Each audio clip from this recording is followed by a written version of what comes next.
Hello po, magandang umaga. Sen guys, continue pa rin yung pagkuha ng ating bamboo paghakot. And yung kasama ko ngayon, andito si Mother, tutulong daw siya. And si Artem, bali tatlo lang kami ngayon. And yung gagawin talaga namin ngayon guys is pagkatapos namin magkuha, mahakot yung bamboo. And magano kami guys, tawag nun, kukuha ng kahoy ulit. Yung malalaki, yung parang gawing tawag nun, yung pundasyon parang ganon. Gawing pundasyon sa ating kubo. So kasama ko si Artem yung kukuha nun. So let's go guys, samahan niyo kami. Ayan guys, ang ganda ng ano guys, ng corn. Ayan, hanggang dito sa taas. Sobrang ganda. Buti pa sila guys, may corn na. Pero yung plan ko sa akin guys, pag natapos ko na talaga yung kubo ko, magtatanim din ako ng corn. Ayan. So sa ngayon, need muna natin tapusin yung isa nating project bago tayo pumunta sa kabilang project. Ayan. And then si Mother, ayan. Hi Ma! Magdali. Yun guys, yung pagpagawa ko ng kubo ko is dahan-dahan lang talaga. Lalo na ngayon is wala pa akong nakikitang kung sino talaga yung tawag nun, yung gagawa ng kubo ko. Pero may kinontak na ako, tapos yun, iniintay ko na lang siya mag-confirm kung siya na ba talaga yung magpanday. And ang ginawa ko guys is pinapakyaw ko na lang yung siya na lang talaga gagawa, tapos buo na yung babayaran ko sa kanya. Hindi na talaga yung ano, pang araw-araw ng bayaran, yung ano lang, pang one time, or dinatawag dito sa amin na pakyawin niya na lang, siya yung gagawa ng buong kubo. Pero need namin tawag doon, need namin buuhin lahat ng kailangan, like kahoy, yero, yung mga ganon, like bamboo. So yun, para pagdating niya dito, kompleto na at gagawin niya na lang yung kubo. Masasabi mo girl, sobrang daming kawayan or bamboo. Kaya? Kaya mo ba yung isang peraso? Hindi kaya. Ha? Mabigat. Ayan guys, marami pa talaga natira na bamboo dito. So hindi ko alam kung matatapos namin to. And binalita pa naman kanina guys na yung ulan mamayang tanghali, uulan daw. So ayan, so dapat, hindi ko sure kung matatapos namin. At least may magawa kami ngayon, pero maghahakot talaga kami.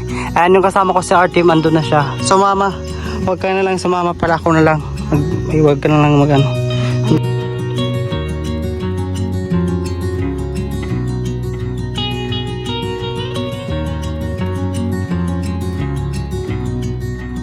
Guys, parang di ko kaya yung isang peraso, sobrang lalaki nito.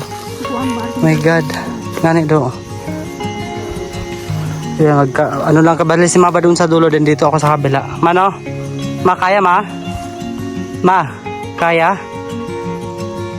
So dahil ano guys, pinatulong ko na lang si Mama. Kasi nga, para matipid natin yung gastos natin, kasi nga kung magpapasahod pa ako, hindi ko kaya. Ba't ka napapatawa, Day? Ay, tumatawa dyan. So yun guys, ganito na karami yung naipon namin dito. And yung iba andun pa. Talagang sobrang bigat niya guys, kasi nga mahaba yung ano, tawag to, yung bamboo. Tingnan nyo naman gaano siya kahaba. Andun yan, hanggang dun sa dulo yan. Ayan, grabe. Yan si Mother, di makapagdala si Mother kasi nga mabigat. So nagpapaalalay lang ako kay Mama pag in case di ko kaya. Ayan guys, oh, grabe. Ang taas kasi, just ang bigat pa. Yan guys, si Artem, solo niya lang yung ano, isang ganyan. Pero kami kasi sobrang bigat, kasi halos di ko kaya. So yan, nagpapaalalay lang ako kay Mama.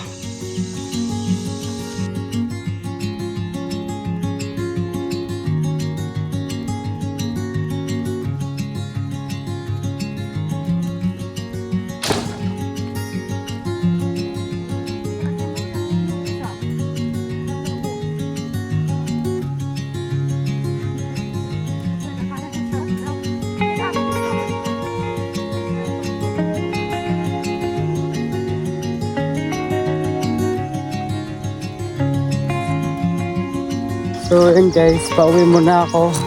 And si Artem daw muna yung magkuha ng kahoy. Bali magluluto muna kasi ako sa bahay ng ulam para mamayang tanghali. And si Artem sabi niya siya lang daw muna kukuha ng kahoy, then pababa na kami. So yun guys, magluluto muna ako ng gulay dahil andito na ako sa bahay. And ako na magluluto nito, kasi nga anong oras na rin para makakain na rin kami. Ayan, yun yung mga gulay namin ngayon.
So yun guys, tapos ko nahugasan ko na lang lahat to and let's go na, lulutuin na natin.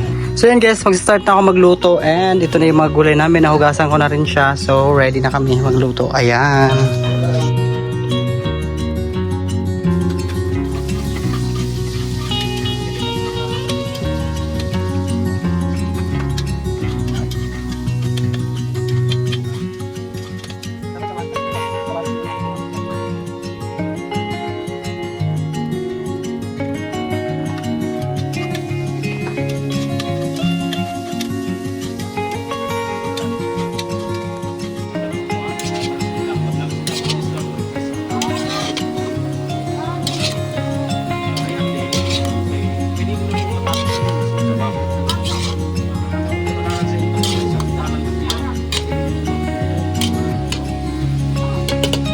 So yun guys, nagsikain na kami kasi tapos na ako magluto ng ulam and ayan, kumain na din yung stepfather ko and si Kuya John. Then sila mama andun sa kusina na kumain. So yun guys, dahil bakante si Kuya John and ayan, tutulungan niya daw ako papunta dun para matapos na talaga ito ngayong araw na to. And ilang piraso na naman to, 8 piraso and yung lahat talaga naghakot guys si our team. So thank you team. And Kuya John, thank you rin. Ayan. So yun guys, mga ilang piraso na lang talaga yung bamboo na kukunin namin. Ano na lang, 5 peraso na lang yun guys. Then yung iba dito na talaga, bali 42 pieces pala to. So yun, thank you din talaga kay Kuya John dahil tumulong siya sa amin and kay our team. So maraming salamat sa kanilang dalawa dahil hindi ko matatapos to ngayon kung hindi dahil sa kanila. And of course sa mga ate ko at saka kay mother kanina. Thank you din.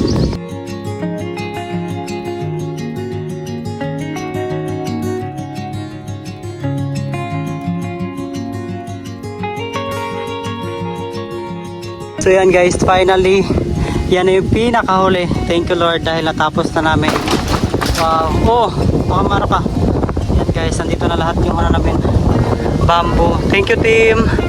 And of course Kuya John, thank you po. Ayan, talagang natapos na namin yung paghakot ng aming bamboo. And tomorrow na naman yung kahoy naman. Anong tawag noon Kuya John? Yung malalaki, haligi haligi. Yun yung natin kailangan natin makuha bukas.